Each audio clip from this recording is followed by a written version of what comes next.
Kaya pa. Titignan ko lang kung ano. Hindi kuya. Hindi ko naman kakatayin yan eh. Hindi pa ba? Ha? Hindi, kakatayin ko na ayaw niya ipakatay. Wala kaming ulam. Wala tayong ulam. Siguin. Kuya. Piprituin natin. Kumakain ka niyan, di ba, ng manok?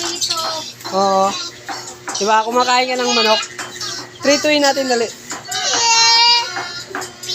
Ay, bakit sa probinsya kinakain mo naman yan ah? Lagi naman tayo nag-iihaw niyan ah.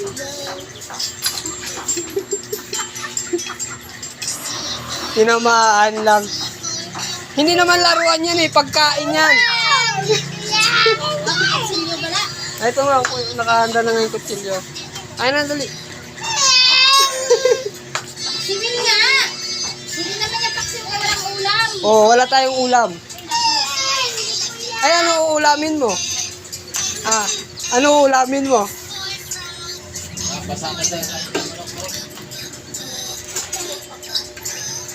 Ako na magkatay.